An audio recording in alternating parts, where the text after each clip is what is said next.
Radhe Radhe everyone. मंगल करता विघ्नहर्ता श्री गणेश जी की कृपा हम सभी पर सदा बनी रहे, इसी शुभ कामना के साथ आज की इस वीडियो में हम जानेंगे कि गणपति जी का विसर्जन कैसे करना है, चौकी कब उठानी है, पूजा में चढ़ाए गए सभी सामान का, चौकी में रखे गए सामान का हमें क्या करना है। तो आज मैं आप सभी को गणपति विसर्जन की बहुत ही सरल विधि बताऊंगी। और ये देखिए, स्थापना आपने 1.5 दिन, 3 दिन, 5 दिन, 10 दिन, 11 दिन, चाहे जितने दिन के लिए भी की हो, विसर्जन की विधि यही रहेगी। और चाहे आप घर पर विसर्जन करें या बाहर कहीं विसर्जन करने जाते हैं तो विधि जो है वो एक जैसी ही रहती है। और देखिए, जिसने भी गणपति जी की स्थापना की है उन सभी से मेरा विनम्र अनुरोध है कि कोशिश करके विसर्जन जो है वो घर पर ही करें, क्योंकि जब हम बाहर विसर्जन करके आते हैं और आप जाइए 1-2 दिन बाद वहां की हालत देखिए, नदियां, समुद्र, नहर, कितनी गंदगी हो जाती है वहां पर। और साथ ही साथ कहीं ना कहीं हम नेचर को भी नुकसान पहुंचाते ही हैं। और जिन गणपति बप्पा की हमने इतने दिन बड़े ही अच्छे से पूजा आराधना की, वो ऐसे ही पड़े होते हैं। तो देखिए, मैं तो आपको यही सजेस्ट करूंगी कि आप पूरे सम्मान के साथ गणपति बप्पा का विसर्जन जो है वो घर पर ही करें। और देखिए, जब भी हम विसर्जन करते हैं तो विसर्जन से पहले हमें पूजन करना होता है। तो यहाँ पर दीपक प्रज्वलित करके जल का छींटा दे दिया है हमने, और साथ ही टीका कर दिया है सभी को। जैसे हम रोज करते आए हैं पूजा, वैसे ही हमें पूजा करनी है।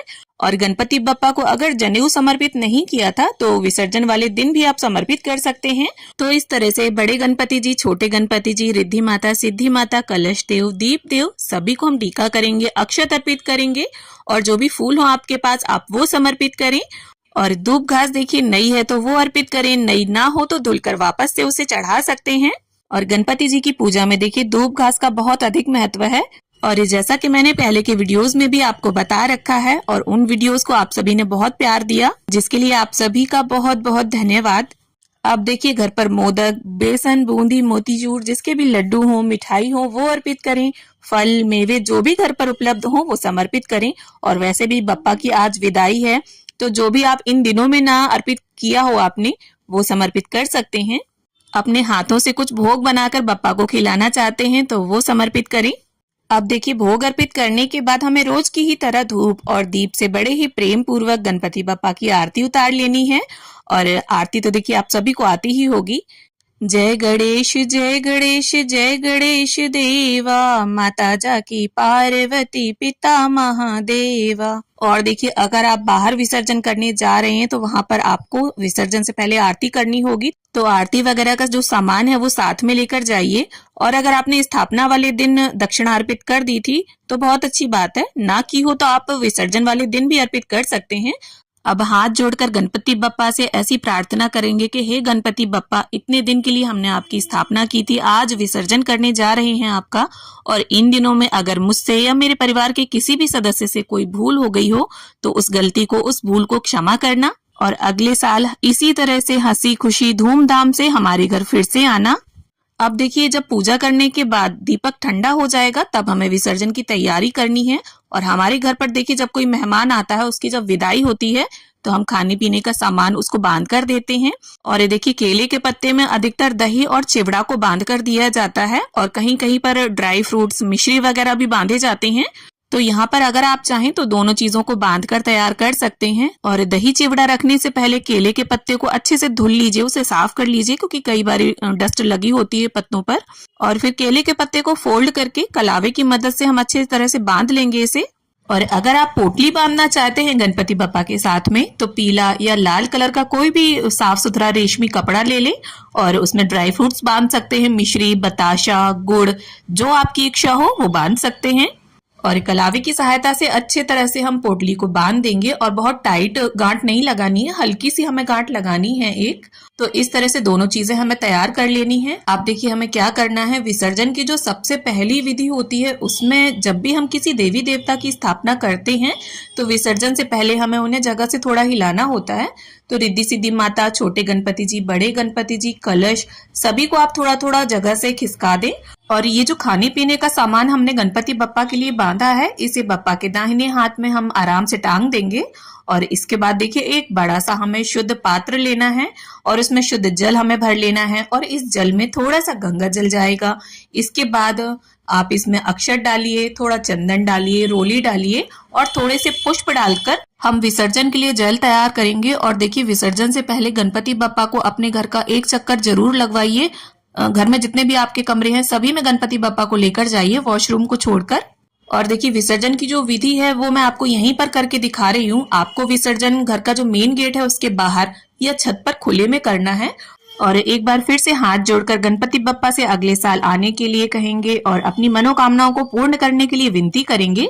और फिर बड़े ही श्रद्धा भाव से हम गणपति बप्पा को दोनों हाथों से उठाएंगे और गणपति बप्पा मोरया, गणपति बप्पा मोरया, इस तरह से जयकारे लगाते हुए हम बप्पा को जल के समीप लाएंगे। और देखिए ये जो पोटलियां हमने बांधी हैं, अगर आप बाहर विसर्जन करने जाते हैं तब तो जरूर से इन्हें बंधा रहने दें। और घर पर अगर विसर्जन करते हैं तो आप चाहें तो हटा भी सकते हैं और कुछ सामग्री जल में डाल दें। और जनेऊ आप हटाकर धुलकर दोबारा यूज कर सकते हैं या दान कर सकते हैं। और गणपति बप्पा को जल में 3 डुबकी लगाकर हम विसर्जित कर देंगे। देखिए आज गणपति विसर्जन नहीं है, मैंने केवल आपको विधि करके दिखाई है, तो मैं यहाँ पर विसर्जन नहीं करूंगी गणपति जी का। और देखिए अगर आपकी मिट्टी की मूर्ति है तो विसर्जन के 2-3 घंटे बाद ये पानी में गल जाएगी। और तुलसी जी के पौधे को छोड़कर आप इस पानी को किसी भी पौधे में डाल सकते हैं। अब चलिए देख लेते हैं कि चौकी पर रखे सामान का हमें क्या करना है। तो दीपक आप उठा लीजिए और जो भोग प्रसाद हमने अर्पित किया था सभी को आप इकट्ठा कर लीजिए और परिवार में सभी को इसे बांट दीजिए। और अगर आप पास पड़ोस में या सोसाइटी में भी इस प्रसाद को बांटते हैं तो इस प्रसाद को बांट लीजिए। और देखिए जो नारियल और गुड़ हमने रखा था इसके लिए बहुत सवाल आ रहे थे कि इसका क्या करना है। तो देखिए अगर आप बाहर विसर्जन करने जाते हैं तो इस गुड़ नारियल को आप साथ में ही गणपति बप्पा के विसर्जित कर सकते हैं। और अगर घर पर विसर्जन कर रहे हैं तो देखिए भोग प्रसाद के स्वरूप में सभी लोग इसे खा लीजिए। और ये जो दक्षिणा हमने समर्पित की थी इसे आप देखिए दान कर सकते हैं किसी भी ब्राह्मण को, कन्या को, या गणेश जी के किसी मंदिर में भी आप इसे दान करके आ सकते हैं। अब देखिए ये जो कलश का नारियल है इसके लिए भी बहुत कंफ्यूजन है सभी के मन में कि इसे प्रसाद स्वरूप खाना है, विसर्जित करना है या दान करना है। तो देखिए ये तीनों आपकी चॉइस है, आप जो करना चाहें वो कर सकते हैं।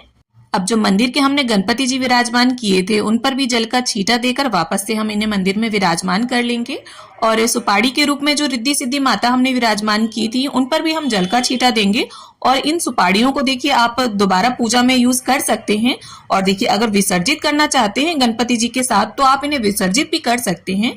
अब सभी फूल पत्तों को हम इकट्ठा कर लेंगे। तो देखिए पूजा का जब सामान हम विसर्जित करते हैं तो बहुत ही विवेकपूर्ण ढंग से हमें इसका विसर्जन करना चाहिए, क्योंकि सभी चीजों में हमारी आस्था जुड़ी होती है। ये सभी वस्तुएं माध्यम होती हैं हमारी प्रार्थना को ईश्वर तक पहुंचाने के लिए। और ये जो धूप घास है देखिए आप चाहें तो दोबारा धुलकर इसे अपने मंदिर के गणपति जी को अर्पित कर सकते हैं। और कलावा वगैरह सब एक जगह ही आप इकट्ठा कर लीजिए, पत्ते वगैरह। और इन सभी फूल पत्तों को आप चाहें तो भूमि विसर्जन कर सकते हैं, क्योंकि देखिए जल विसर्जन से तो नदियां दूषित ही होंगी। या आपके घर में अगर गमले हैं तो गमले की मिट्टी में आप दबा दीजिए, कुछ दिनों में ये खाद बन जाएंगे। अब कलश स्थापना के समय हमने जो कलश के अंदर सिक्का और सुपारी डाला था इसे आप रख लीजिए। और लॉकर में रखना चाहें तो लॉकर में भी रख सकते हैं। अब देखिए जो भी चावल हमने प्रयोग किए थे सभी को आसन देने के लिए या कलश स्थापना के लिए, सभी को आप इकट्ठा कर लीजिए। और इन चावलों में थोड़े और चावल मिलाकर आप दान कर सकते हैं। और जिसे भी आप चावल दान करें उसे देखिए दक्षिणा और इस नारियल को भी दान में दे सकते हैं। और देखिए हमारे हिंदू धर्म में अन्न को देवता के समान माना गया है, तो कभी भी इसका अपमान ना करें। अब देखिए ये जो कलश का जल है ये बहुत ही ज्यादा पवित्र और प्रभावशाली जल है। धूप घास की सहायता से या आम के पत्तों की सहायता से इसके छींटे आप पूरे घर में लगाइए, वॉशरूम को छोड़ दीजिए और सभी की आंखों से और मस्तक से इस जल को लगाइए। और अगर एक्स्ट्रा जल बचे तो दोबारा से मैं आपको बताऊंगी, तुलसी जी के पौधे को छोड़कर आप किसी भी पवित्र पौधे में या नॉर्मल पौधे की जड़ में इसे डाल दीजिए। अब देखिए जो आसन लगाया था हमने इसे आप हटा लीजिए, धुलकर दोबारा पूजा में यूज करिए। और जो चौकी के ऊपर कपड़ा बिछाया था उसे भी हम हटा लेंगे और इसे वापस से धुलकर दोबारा से पूजा में यूज करेंगे। और डेकोरेशन अगर की थी आपने लाइट से या चुन्नी साड़ी जिससे भी, सभी सामान को आप आराम से धीरे धीरे हटा लीजिए। तो इस तरह से घर पर ही हम बड़ी ही सरलता से गणपति बप्पा का विसर्जन कर सकते हैं। तो उम्मीद करती हूँ गणपति विसर्जन की ये वीडियो देखकर आप सभी को थोड़ी बहुत हेल्प मिले।